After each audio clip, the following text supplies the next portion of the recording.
Now, let's talk about how we report and act on different risk levels. Organizations typically categorize risks into 4 levels, each requiring different response. First, we have critical risk, which is shown in red here. This requires you to inform top management immediately. This type of risk demands immediate action. An example, for example, might be discovering a major fraud or a catastrophic system failure. Next, we have high risk, which is orange here. This means attention is essential. If a finding is evaluated as high risk, there is a strong need for corrective measures. This might be a significant compliance gap or a major customer threatening to leave.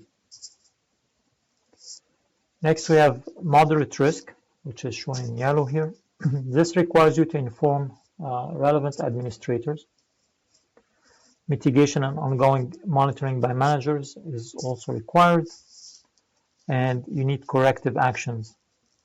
And you should develop a plan to implement them within a reasonable time frame. Finally, you have low risk, which is shown in green here. This means you accept but monitor it. So you manage these by routine procedures with the function or line of business.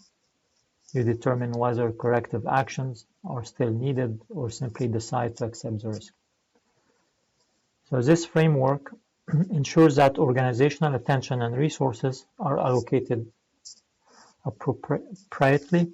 Critical risk get execution attention, while low risk are handled through normal operations.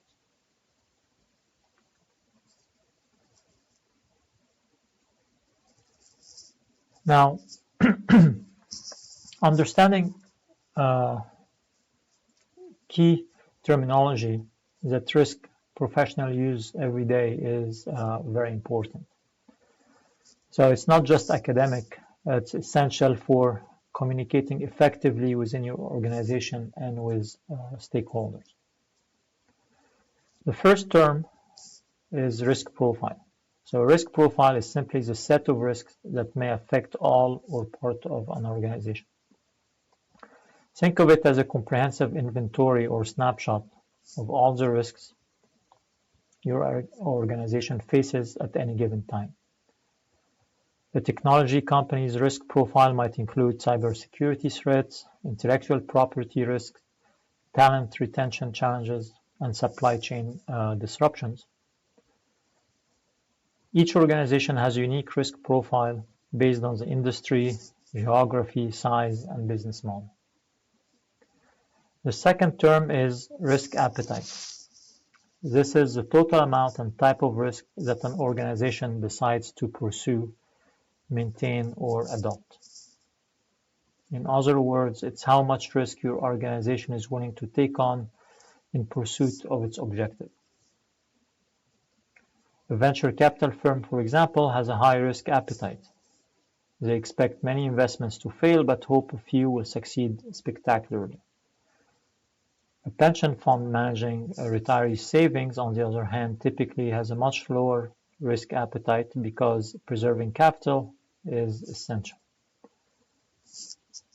And then the third term is risk perception, which describes how people perceive risks according to their values and interests. This is interesting because it's inherently subjective. So two people can look at the same risk and assess it completely differently based on their experiences, knowledge, and personal biases. For instance, someone who lived through a major earthquake may perceive seismic risk as much higher than someone who has only read about earthquakes. In an organization, risk perception can vary dramatically between departments. Your IT team might see cybersecurity as a number one threat, while your sales team is more concerned about competitive pressures.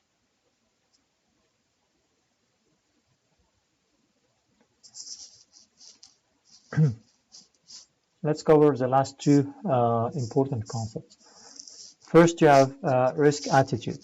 So this is closely related to risk appetite, but focuses more on organizational capability. Here's the key insight. If an organization is particularly effective in managing certain types of risks in its existing risk profile, it may be willing to take on more risk in that category. And vice versa. If an organization lacks expertise in managing a particular type of risk, it may have no appetite in that area at all. Let's give you an example. Amazon, for example, has developed great capabilities in logistics and supply chain management. Because they're so good at managing those operational risks, they're willing to take on ambitious projects like same-day delivery or drone delivery that other retailers would consider too risky. But when it comes to, say, pharmaceutical manufacturing, an area where they have less expertise, the risk attitude would be much more conservative. The fifth term is risk acceptance, which refers to the maximum potential impact of a risk event that an organization could withstand. So this is essentially your organization's survival threshold. So often appetite will be well below acceptance. You might be willing to accept a $50 million loss, but your appetite, what you're comfortable really pursuing, might only extend to risk with a maximum of $10 million downside. So think about it this way. You could probably survive losing your entire saving account, but that doesn't mean you're willing to gamble with it. There's a big difference between what you can endure and what you're comfortable risking.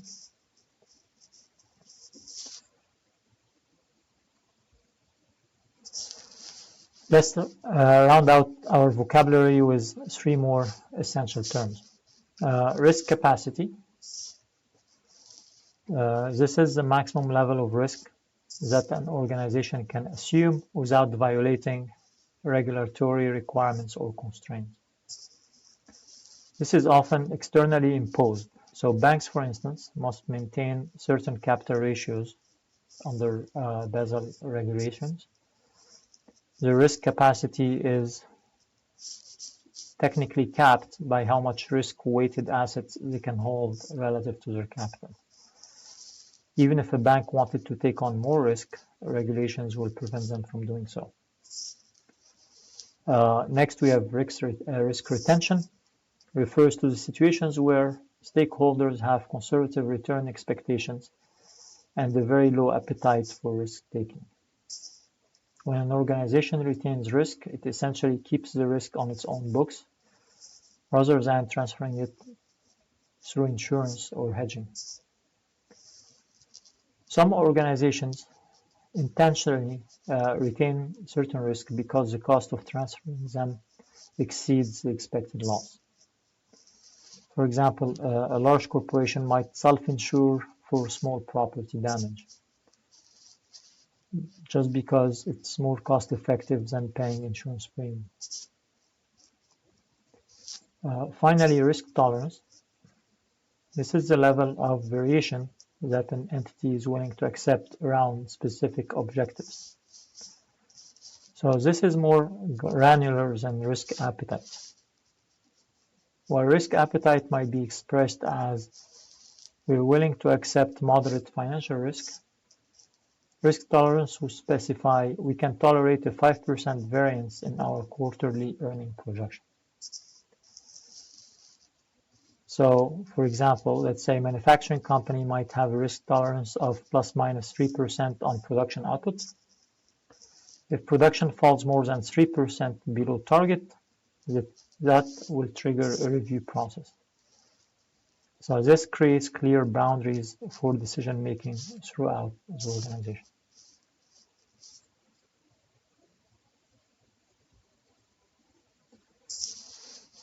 Now, what is risk management? Now that we have our vocabulary established, let's look at the big question. What exactly is risk management? So risk management is a straightforward approach to describe steps to identify and evaluate risk. At its core, it's a systematic process, not a random or ad hoc, but methodical and repeatable.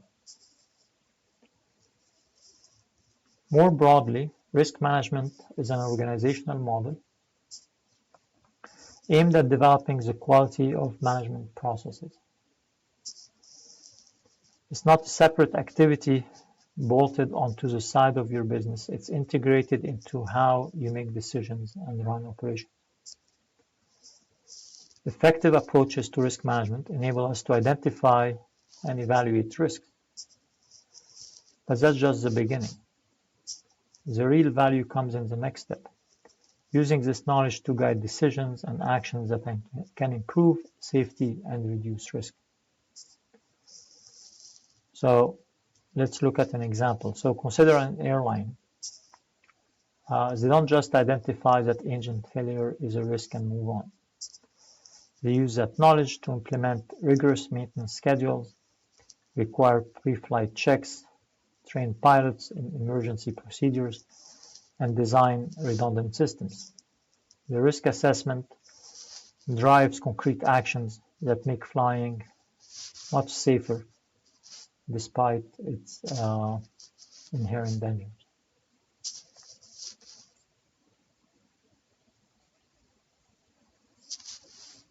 So risk management then is fundamentally a tool to effectively manage an organization.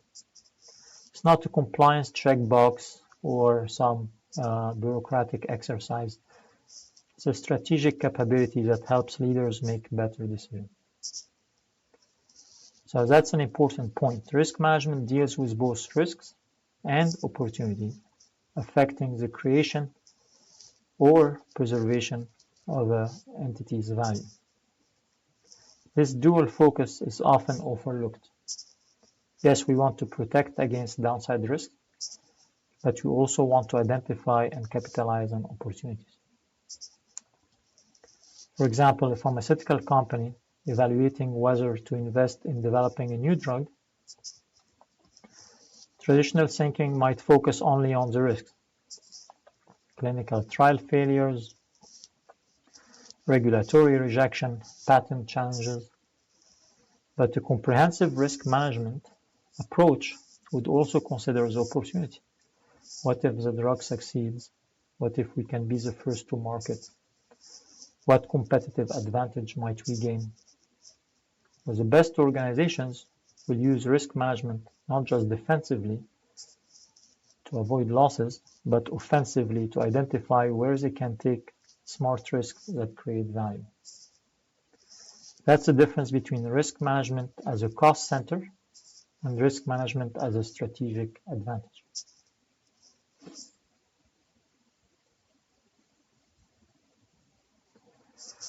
So now let's give you a formal, comprehensive definition of risk management. This comes from the COSO framework, which is widely adopted in corporate governance. Risk management is defined as a process affected by an entity's board of directors, management, and other personnel applied in a strategy setting and across the enterprise, designed to identify potential events that may affect the entity and manage risk to be within its risk appetite, to provide reasonable assurance regarding the achievement of entity objectives. So let's break this down into key components. First, it's a process, ongoing and continuous, not a one-time event. You don't do risk management once a year. You're constantly doing risk management. Second, it's affected by people at all levels, from the board of directors to frontline employees. Everyone has a role in managing risk. Third, it's applied in strategy setting, meaning risk consideration should inform your strategic choices, not just react to them after the fact.